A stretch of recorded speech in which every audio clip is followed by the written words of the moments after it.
Welcome back to Unteachables as we read Chapter 18, Kiana Rabbani. The top 4 reasons why my half-brother Chauncey is like Valamir. 1. The smell. Dirty diapers and baby puke, enough said. Valamir's terrarium after the weekend is no perfume factory either. Number 2. The noise. Chauncey's howling has the edge in volume, but Valamir's high-pitched squeaks are even more piercing. It goes without saying that both of them are spoiled by too much attention. That's step-monster's fault in Chauncey's case. For Valamir, it's Miss Fountain's 7th graders and lately us. When he gets somebody to feed him a dead cricket, which is all the time, the cheeping and chirping are a frequency that feel like a miniature blender at the center of your brain. Number 3, the teeth. They both have 0.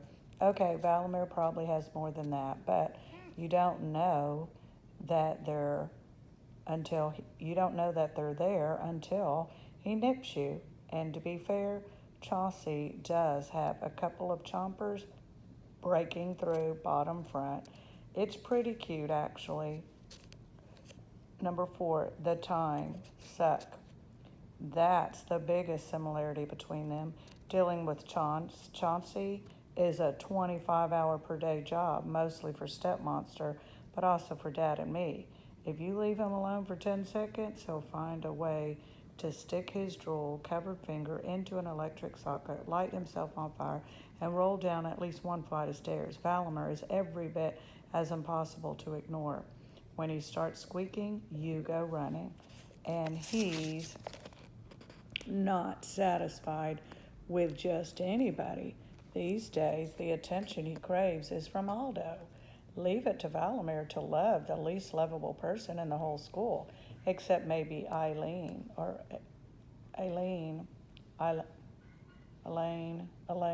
Okay, sorry. Maybe it's the red hair. It's hard to ignore. Anyway, I shouldn't really complain that Stepmonster is so distracted. If it wasn't for Chauncey, she might call up the school to ask how I'm doing and get told, Kiana who?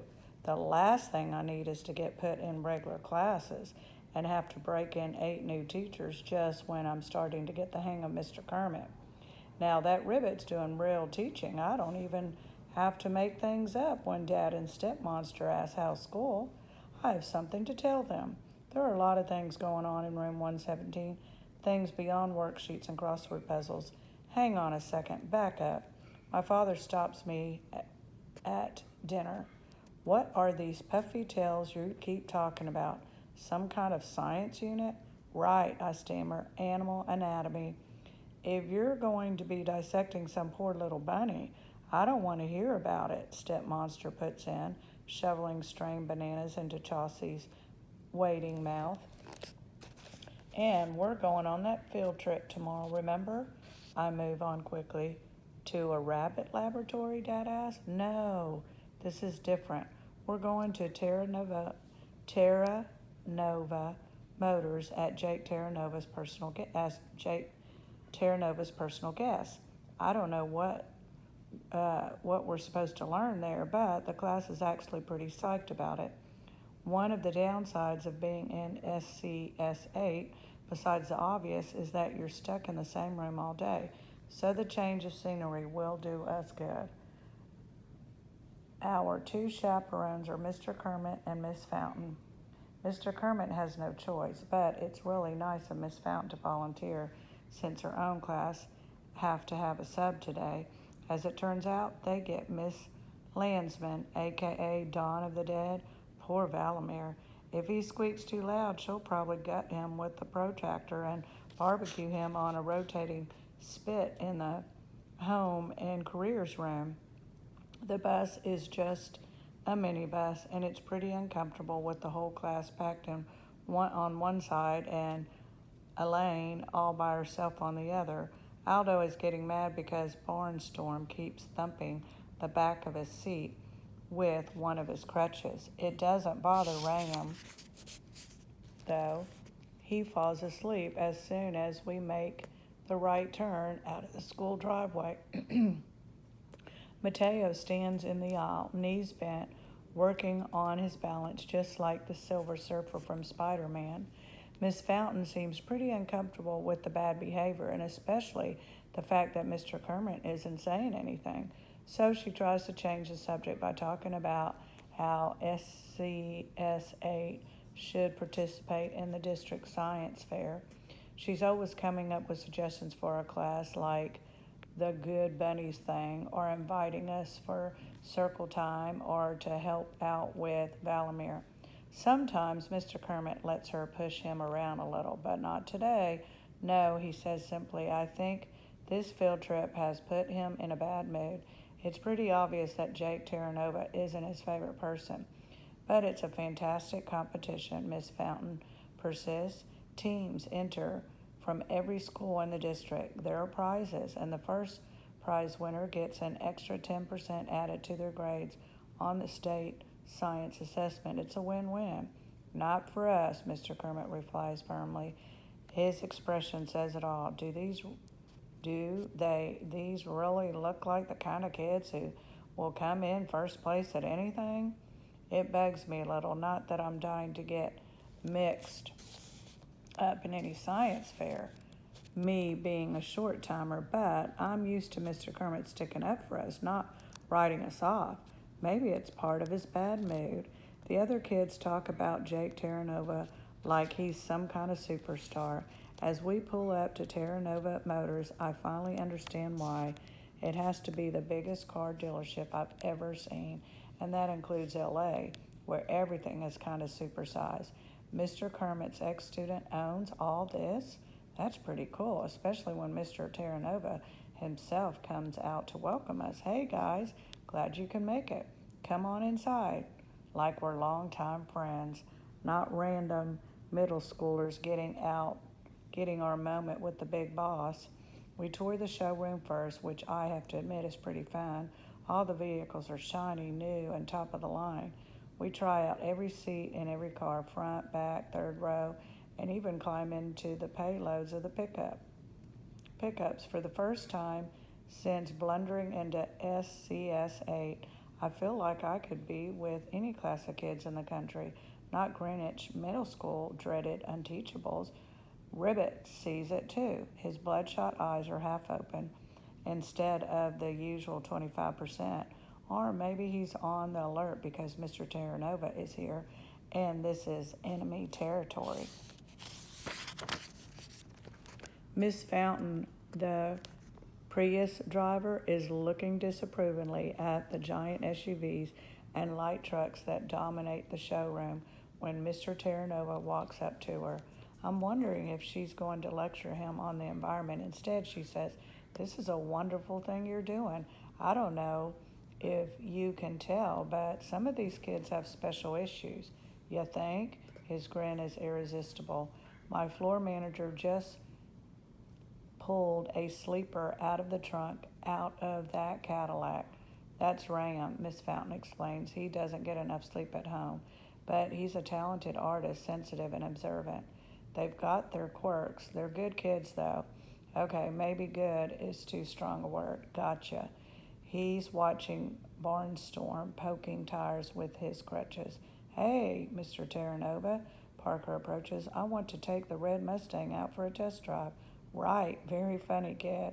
No, really, I have a license. Parker digs a mangled ID out of the pocket of his jeans. It's a provisional license, Parker, Miss Fountain reminds him gently. This is 100% farm business, Parker promises. I just remembered I've got to swing home and pick up a load of turnips for the Safeway. Looking for a lifetime, she calls out, Mr. Kermit. I think it's time for lunch. It's hard to get a handle on what Ribbit thinks of all this. On the other hand, it's obvious that he can't stand his former student because of what happened in the past. On the other hand, that must have been forever ago. Mr. Terranova was a 7th grader, even younger than we were. He's an adult now, running a big business, and he's trying to make amends. Why can't Mr. Kermit see that? We brought bag lunches, but Mr. Terranova ordered pizza for everybody in the dealership dining room. Only Ribbit turns him down, like anything from his old nemesis would turn to poison as soon as he enters his mouth. The employees are really friendly, and we get to ask them questions. I want to know about fuel efficiency standards. Barnstorm wants to know. When you sell a car, do you get to keep the money? Aldo asks the lease specialist. How long does it take to grow that mustache? Elaine gets into the cookie platter set aside for Customer Appreciation Week. After lunch, we tour the service department. That's where the field trip starts to get really good. Motor vehicles are such a huge part of life, especially in a place like LA, where you have to drive pretty much everywhere. People take it for granted that their cars will work, like they're powered by some kind of magic. How often do we ever take a peek under the hood at the machinery that makes it happen? Mr. Terranova leads us onto a raised catwalk, and we can look down on at least a dozen vehicles on lifts in various stages of being taken apart and put back together again. The noise is a wait, I just lost my place. Hold on. The noise is a cacophony. Where am I at? Sorry. Oh, the noise is a cacophony of revving engines, pneumatic tools, and the clang of metal on metal. The smell is a mix of oil and grease with a little bit of exhaust, whatever the ventilation fans miss, yet there's almost a kind of grace to it and a rhythm that's hard to resist. It feels productive, like necessary work is being done. Parker is practically drooling, and even Aldo is leaning over the railing, fascinated. It's the first time I've ever seen him interested in something, and he looks older and more mature. Mateo is babbling about how the shop reminds him of the engine room of the USS Enterprise on Star Trek. Graham is sketching furiously on a napkin from the lunchroom. Elaine is watching in rapt attention while double fisting stolen cookies from her jacket pockets. Suddenly, the clutches Suddenly, she clutches the rail in distress. For a second, I wonder if she's trying to hype her reputation by ripping it free from the catwalk, but no. Her cheeks are pink, her eyes terrified. Sharp, staccato, choking sounds reach me over the clamor of the shop. Mr. Kermit pounds her on the back, but to no avail. I run up behind Elaine and reach around to perform the high leg maneuver, positioning my hands below the rib cage like they told us in life-saving class back in California. Once, twice, no good. Three times, heads up, bellows a wild voice. I glance over my shoulder just in time to see a crutch hurtling toward me in a home run swing. I drop to the metal floor of the catwalk a split second before the wooden shaft would have taken my head off. It slams around Elaine's broad back, and with a thud that momentarily drowns out the noisy shop, splits in two. Everybody waits for her to crumble to the catwalk unconscious, but that's not what happens. Elaine didn't even flinch. Instead, a chunk of cookie comes flying out of her mouth. It sails over the rail and drops into the half-disassembled motor of a vintage Corvette. The mechanics look up in horror. "What was that?" Mr. Terranova asks urgently. I confirm that Elaine is no longer choking. She's okay. The car dealer looks at me like I'm totally missing the point. But what did she spit in the engine? Elaine smacks her lips. I think it was a ginger snap. The word is like a panic alarm to Jake. "Guys," he calls down to his team, "I want that engine taken apart and every piece wiped clean now." I'm mystified. What's so bad about a ginger snap? "Sugar," he exclaims in agony. "It's the last thing you want in a car engine. It dissolves in the gas and ends up everywhere. If the word gets around that I sold a car with a sugar tank, I'm finished in this business." Mr. Kermit is beaming from ear to ear. It's the first time we've ever seen him happy. And what did it take? Problems for Jake Terranova. I actually feel a little guilty. I saw Elaine pocketing those cookies and kept my mouth shut. I may be a short timer, but you don't have to be at our school very long to know that Elaine rhymes with pain. The field trip breaks up soon after that. Mr. Terranova is focused on the Corvette, so he's not playing host anymore. Plus, Barnstorm is complaining about his mobility with only one crutch. Then you shouldn't have busted the other one over Elaine's head, Aldo tells him. It was her back, not her head, Barnstorm retorts. I saved her life, man. She'd better remember that while deciding who her next victim's gonna be. You just cost yourself a puffy tail buster, Mr. Kermit snaps. Barnstorm is bitter. No fair. I save a life and I'm out of a crutch and a puffy tail? What kind of justice is that?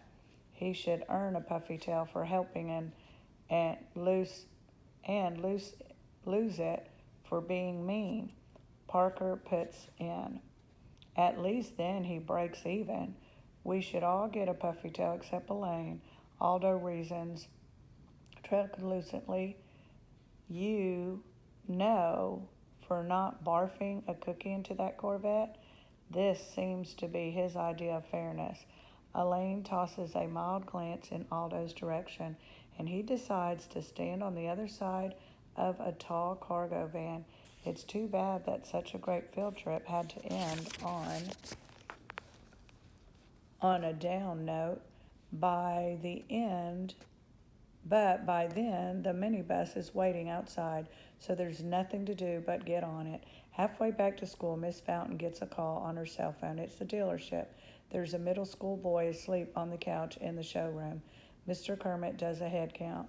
It's Ram, he reports. We have to go back and get him. And we turn around. Wait, I frown at Miss Fountain. How come they called you? I mean, why does Jake Terranova have your phone number? She blushes the color of Chelsea's diaper rash. Tune in next time.